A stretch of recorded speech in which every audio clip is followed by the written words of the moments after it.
Sejam todos bem-vindos ao meu canal de YouTube. Meu nome é Amos. Este é o canal de Hoje Sabe. Hoje vamos falar de um tema que eu já havia colocado, que são 3 fatos que provam que o nosso país está amaldiçoado. O primeiro fato é um pouco controverso, mas irônico, mas é verdade.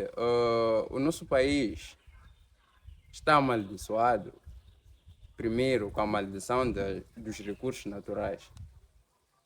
É um pouco irônico dizer isso porque vivemos num mundo em que sabemos que existem nações que se reergueram e hoje são potências globais por causa dos recursos naturais que eles possuem, por causa do gás, por causa do petróleo, ouro, diamante. Mas isso não acontece aqui em África. Aqui em África isso é maldição. Todos os países que possuem recursos naturais aqui em África, eles tendem a enriquecer para baixo, ou a pobreza só tende a aumentar, aumentar, aumentar, aumentar. Então, nós vivemos debaixo dessa maldição, a maldição dos recursos naturais. Nós temos ouro, petróleo, temos tudo isso, mas isso só nos traz problemas, não nos traz riqueza. Então, acreditem que se a gente cortasse essas coisas da natureza, do nosso subsolo, nós não teríamos 50% dos problemas que nós temos. Falo porque um dos principais problemas que nós temos no nosso país é guerra. Então, os recursos naturais, quando eles não atraem riqueza, eles atraem as guerras.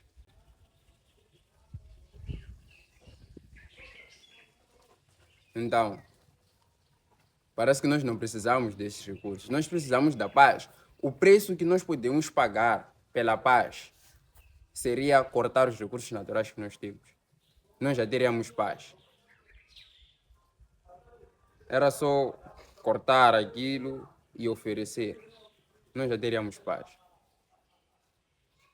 Aquelas pessoas que entendem de geopolítica e mais algumas coisas de história sabem muito bem de que isso que eu estou a dizer faz muito sentido.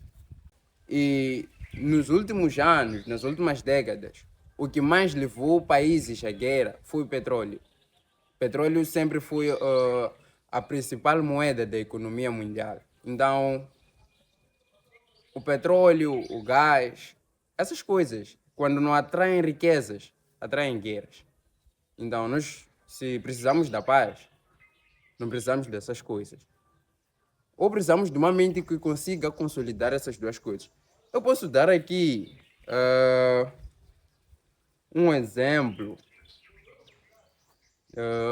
de alguns jogadores que nasceram com dom e talento.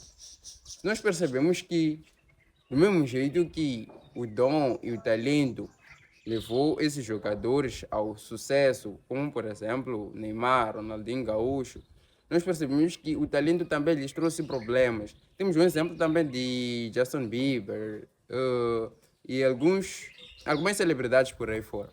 Então nós percebemos que ter um dom, ter um talento, ter uma riqueza, sem um propósito ou sem uma visão para gerir aquele dom, aquele talento, aquela riqueza, isso só vai trazer destruição. Então, não é necessário ser rico quando não se sabe o que se fazer com essa riqueza.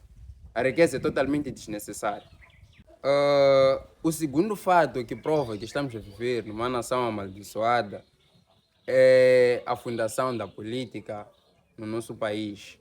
Se nós pegarmos exemplos como os dos Estados Unidos ou dos Emirados Árabes, nós percebemos que, apesar de serem totalmente polarizados, nós vemos que eles acreditam num Deus, num ser superior.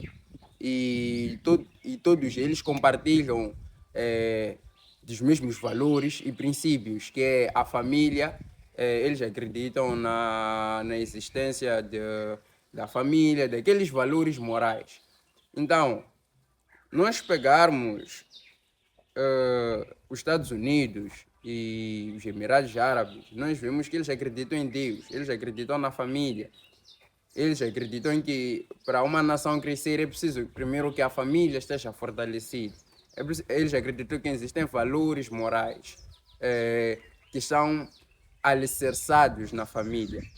Então, olhando para aquilo que é Moçambique no seu surgimento, ou lá no início, nós percebemos uma coisa.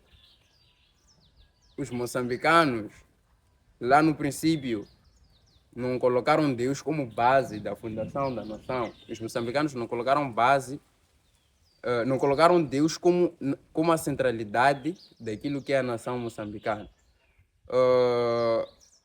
Muitas pessoas podem até discordar, mas a República, quando se declarou a República Popular de Moçambique, primeiro era uma nação.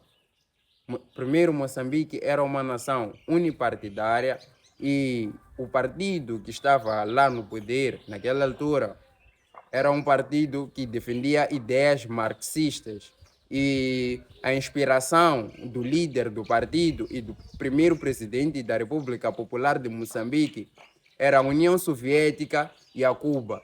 Mas se formos a parar para analisar onde é que está a União Soviética hoje, ela entrou em decadência. Como está Cuba?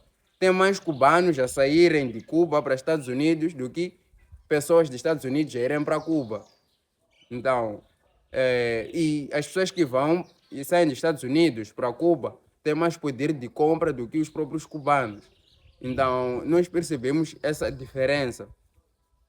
E se nós tivéssemos adaptado, se nós tivéssemos tido uma base cristocêntrica na fundação do nosso país, não teríamos metade dos problemas que nós temos hoje. O fato número 3, que prova que estamos a viver num país amaldiçoado, seria o colonialismo português. Os portugueses, quando vieram para cá, utilizaram os católicos como meio de amolecer o nosso coração de uma possível resistência. Eles pregavam um evangelho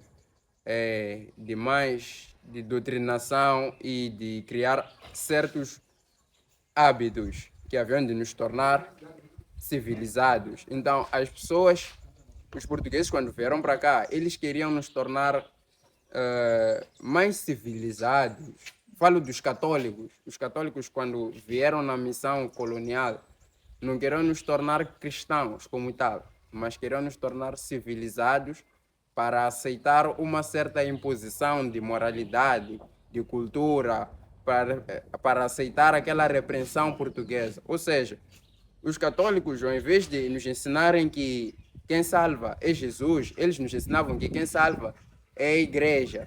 Então, é por isso que nós, desde lá, nós vemos pessoas, até nos dias de hoje, eles defendem mais a bandeira da igreja deles do que defendem o próprio Cristo ou o reino dos céus. Então, a centralidade da vida cristã que as pessoas levam, ela está baseada na igreja, não em Jesus.